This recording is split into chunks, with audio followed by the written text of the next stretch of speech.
Well, I haven't gotten enough details on it. I have read some of the headlines and heard some of the commentaries.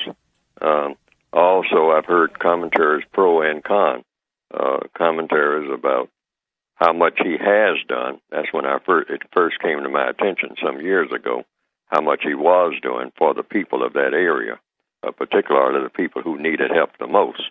And apparently, from the reports that I got, and I'm only going by the reports because I've never been there, I don't know anything about the area or anything like that except just what I read in the quote-unquote popular press.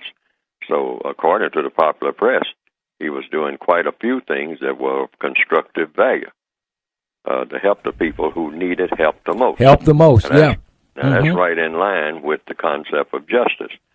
Then, on the other hand, I heard remarks about him being pals around with dictators and people who were not doing things to help people, and that dissatisfied a lot of people. Plus, there were some business connections that he was making all over the world and whatnot that were disapproved of by people who considered themselves to be legitimate business people, and they considered him within that context to be an illegitimate business person. Whatever those words mean, and by what measure. And so you hear a lot of pros and cons on both sides. But the person, as far as I know, Mr. Chavez, was considered to be classified as non-white by the general world standards according to the white supremacists who do all the classifying.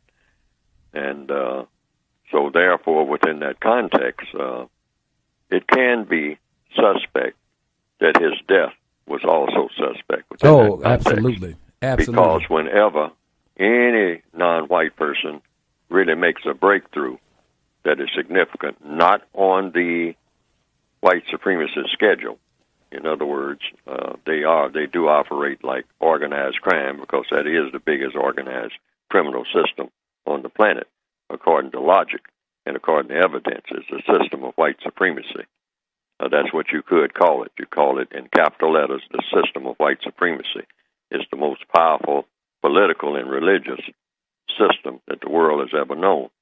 So that system is designed to do harm to people who are classified as non-white.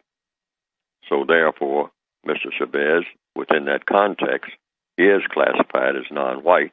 And if he's trying to do anything to produce justice, because justice and racism do not go together, not within any context, then he would be a threat to the powers that be. The powers that be meaning the system of racism and all the people who believe in practicing racism. Absolutely. So therefore, it shouldn't be surprising.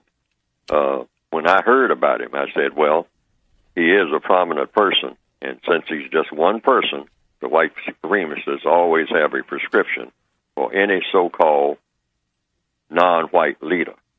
And the prescription is you either bribe them, scandalize them so that they have to step down, or you kill them. Right. 1, 2, 3.